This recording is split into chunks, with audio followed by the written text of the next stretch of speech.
बिस्मिल्लाहिर्रहमानिर्रहीम अस्सलाम वालेकुम वरहमतुल्लाहि वबरकातुहू।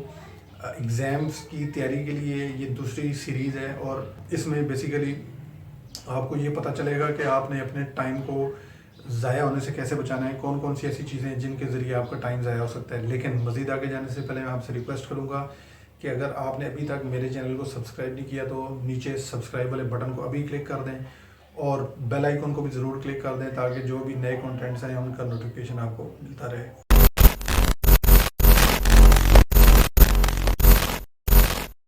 अच्छा, एग्ज़ाम्स की तैयारी के लिए आपने चाहे आप एग्ज़ाम की कोर्स की तैयारी करने लगे हैं, चाहे आप पेपर के दौरान बैठे हैं, तो जो बहुत ही इम्पोर्टेंट टिप है वो ये है कि आपने कोशिश करें बवुज़ू होके जाएं और बिस्मिल्लाहिर्रहमानिर्रहीम जो है वो ज़रूर जो है वो रिसाइट कर लें, उसको पढ़ लें। और रब्बे ज़िदनी इल्मा, ये जो बहुत ही जामे किस्म की दुआ है, ये पढ़ लें और दुरूद शरीफ पढ़ लें। और पेपर अटैम्प्ट करने से पहले ये दुआ ज़रूर कर लें, अल्लाह ताला से आप दुआ जो है वो ज़रूर कर लें कि अल्लाह ताला आपकी इस पेपर के दौरान आपकी मदद और रहनुमाई फरमाएँ और जो भी चीज़ें आप पढ़ के आए हैं वो सारी की सारी चीज़ें मेमोराइज्ड भी रहें और उनको पेपर अटैम्प्ट करने के दौरान वो आपके साथ वो जो है वो हेल्पफुल हों, आपके जहन में वो आती रहें और आप लिखते रहें। तो ये दुआ आपने ज़रूर कर लेनी है। और पेपर ख़त्म करने के बाद आपने अल्लाह ताला का शुक्र भी अदा करना है कि आपने अल्लाह ताला की मदद से आपने तैयारी की है और अल्लाह ताला की मदद से आपने ये पेपर जो है वो अटैम्प्ट किया है। तो टाइम ज़ाया करने की जो चीज़ें हैं वो सबसे पहली जो चीज़ है वो ये है कि आपने एग्ज़ाम के दौरान आपने कोई ब्रेक नहीं लेनी। आपने अगर वॉशरूम में जाना है तो आप नहीं जाएंगे। उसके लिए टिप ये है कि एग्ज़ाम शुरू होने से पहले आप अपने वॉशरूम में अगर आपने जाना है तो आप वॉशरूम से होके आ जाएं और फारिग होके तसल्ली से आप अपने इस टाइम को बचा लें।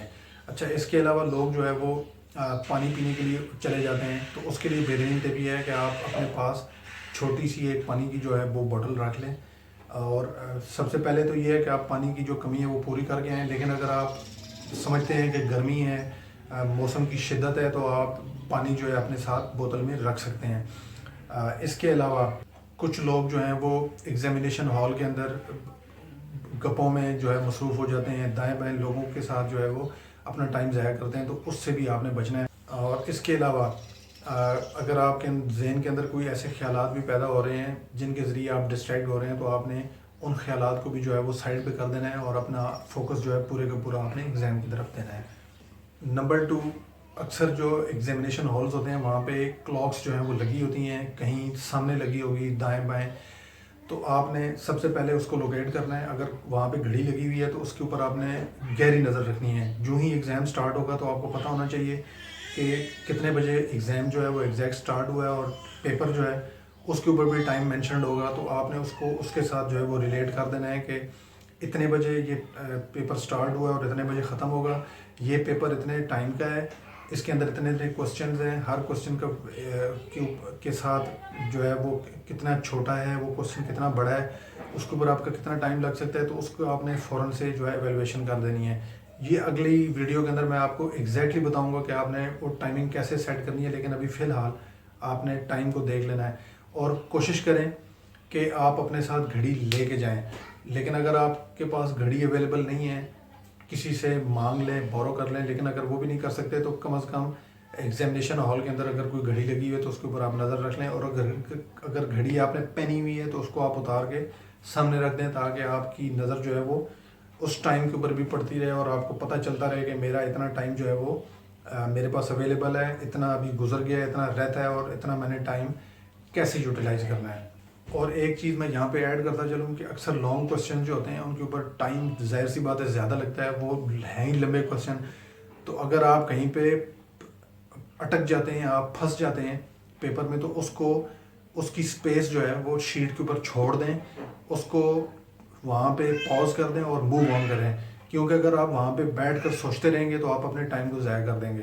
तो उसके लिए बेस्ट प्रैक्टिस यही है कि आप उसकी जगह छोड़ दें, कुछ स्पेस छोड़ दें और अगला जो है क्वेश्चन उसको आंसर करने की कोशिश करें। अच्छा, नंबर 3 टिप ये है कि अक्सर औकात ये होता है कि जब भी पेपर आता है तो ये जो परेशानी है जहन के अंदर, प्रेशर होता है एक एग्ज़ाम का कि मैं पेपर देने जा रहा हूँ, मुझे ये चीज़ें आती हैं, मुझे ये चीज़ें नहीं आती, तो ये एक नेचुरल सी चीज़ है, स्ट्रेस पैदा हो जाता है। तो इसको आपने अवॉइड करना है, और इसको अवॉइड करने का बेहतरीन तरीका ये है कि आप अपने दिमाग को बिल्कुल खाली कर दें और 1-2 मिनट के लिए बिल्कुल आंखें बंद करके बैठ जाएं और लंबे लंबे सांस लें। ये एक्टिविटी आप 1 मिनट 2 मिनट कर लें। इससे ये होगा कि पेंसिल को भी आप साइड पे रख दें, पेन को भी साइड पे रख दें, और अपने आप को बिल्कुल रिलैक्स कर दें, और जितनी भी नेगेटिव थॉट्स हैं उनको आप बिल्कुल वैनिश कर दें, ख़त्म कर दें। तो इससे आपका ये जो प्रेशर है, ये जो स्ट्रेस है, ये दूर हो जाएगी। और जब ऑक्सीजन ज़्यादा से ज़्यादा आपके दिमाग को भी पहुंचेगी, फेफड़ों में जाएगी, तो आपकी ये जो स्ट्रेस है ये आहिस्ता आहिस्ता रिलीज़ हो जाएगी और आप कंफर्टेबल जो है फील करेंगे। टिप नंबर 4 ये है कि आप एग्ज़ाम के दौरान अपने आप को कंफर्टेबल रखें, और कंफर्टेबल रखने के लिए ये होता है कि अगर सर्दियों का मौसम है तो आप अच्छा सा जो है वो स्वेटर अपने पहन के जाएं। लेकिन अगर आप समझते हैं कि पहनना जो है मुश्किल है, ज़्यादा गर्मी हो जाएगी, तो आप वो साथ रख लें। मफलर जो है गले के साथ लपेटने के लिए, या कैप है वो आप जो है वो साथ रख लें। ज़रूरी नहीं है कि आप पहनें, क्योंकि अगर मौसम जो है वो शदीद है, इंटेंस किस्म का वो वेदर है, तो आपको सर्दी भी लग सकती है। तो कंफर्टेबल रहना बहुत ज़रूरी है। तो वो आपको अगर आपको सर्दी लगना महसूस कर रहे हैं कि आपको सर्दी लग रही है, तो वो आप पहन लें, नहीं तो आप उतार के रख दें। इसी तरीके से अगर शदीद गर्मी है, तो शदीद गर्मी में ये है कि आप जितने भी कंफर्टेबल कॉटन जो है वो पहन सकते हैं आप पहन लें, और पतले कपड़े पहन के जाएं। जाहिर सी बात है, इतने पतले कपड़े भी नहीं पहनने कि आपको जिस्म उसमें से नज़र आ रहा हो, लेकिन इतने कपड़े ऐसे होने चाहिए कि आपको वहाँ पर गर्मी महसूस ना हो। इसी तरीके से अगर सर्दी है तो सर्दी आपको ना लगे। और अगर जैसे मैंने पहले भी एक टिप बताई है, तो अक्सर लोग जो है वो पानी के लिए उठ के चले जाते हैं, तो पानी की बोतल जो है वो एहतियातन अपने साथ रख लें। और यहाँ पर एक चीज़ मैं और बताता चलूँ कि एग्ज़ाम में जो भी चीज़ें आपको चाहिए, जैसे ज्योमेट्री बॉक्स अगर चाहिए, कैलकुलेटर चाहिए, अगर आपको लेड पेंसिल की ज़रूरत पड़ती है, आपको फाउंटेन पेन की ज़रूरत पड़ती है, बॉल पॉइंट की ज़रूरत पड़ती है, कलर्स की ज़रूरत पड़ती है, स्केल की ज़रूरत पड़ती है, तो वो सारी चीज़ें जितनी भी हैं वो साथ रखें ताकि आप कंफर्टेबल हों।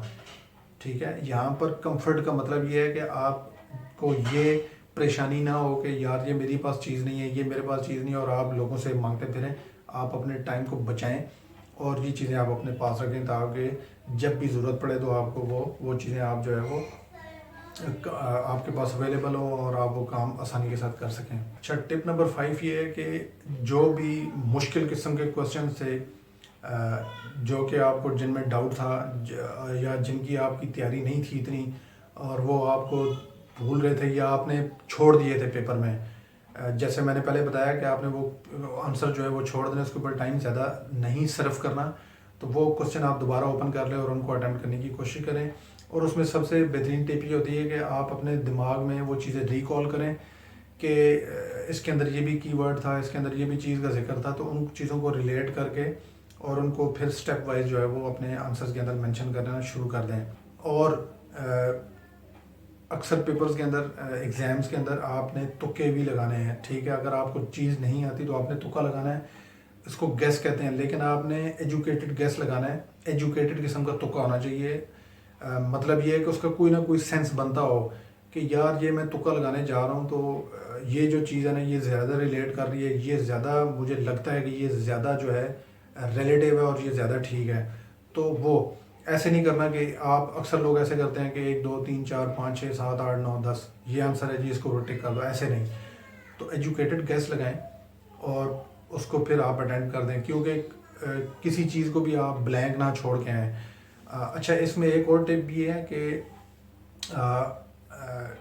नेगेटिव मार्किंग अक्सर एग्ज़ाम्स के अंदर होती है, तो उसका आपने ख्याल रखना है। क्योंकि नेगेटिव मार्किंग का ये होता है मतलब कि अगर आप कोई आंसर आपका जो वो गलत हो जाता है, आप उसको गलत अटैम्प्ट करते हैं, तो वो बजाय इसके कि वो उसका कोई नंबर आपको ना मिले, वो उल्टा ये करते हैं कि उसका एक नंबर जो है उन्होंने एक वेटेज रखी होती है, और वो वेटेज जो है वो आपका आधा नंबर या 3/4 नंबर जो है वो आपके टोटल नंबर्स के अंदर से वो डिडक्ट कर लेते हैं। ठीक है, तो उस चीज़ का भी अगर आपने ख्याल रखना है कि जहाँ पे नेगेटिव मार्किंग है वहाँ पे आपने तुक्के बिल्कुल नहीं लगाने। जो आपको एग्जैक्ट पता है आंसर वो आप दे दें, जो नहीं पता वो ना दें। लेकिन अगर आप रिस्क फिर भी लेना चाहते हैं तो फिर तुक्के लगाएं, लेकिन एजुकेटेड तुक्के होने चाहिए आपके। अच्छा, ये तो कुछ ऐसी टिप्स थी जो कि आपको एग्ज़ाम्स में टाइम ज़ाया होने से बचाएंगी और आप अपने टाइम को अच्छा यूटिलाइज़ कर सकते हैं, इनसे बच सकते हैं। तो इन टिप्स के हवाले से अगर आपका कोई क्वेश्चन है तो वो आपने ज़रूर नीचे कमेंट्स में पूछना है, और मुझे उम्मीद है कि इससे इंशाल्लाह आपको फ़ायदा होगा। इस वीडियो को आपने ज़रूर अपने सर्कल्स में शेयर भी करना है और लाइक भी करना है, और स्टे ट्यून रहना है। और अगली जो मेरी सीरीज़ हैं उसको भी कम्प्लीटली देखना है, ताकि आपको मुकम्मल जो है आइडिया हो जाए कि आपने एग्ज़ाम्स के लिए तैयारी कैसे करनी है। इस वीडियो को देखने का बहुत बहुत शुक्रिया। जज़ाकुमुल्लाह खैर। अस्सलामु अलैकुम वरहमतुल्लाहि वबरकातुहू।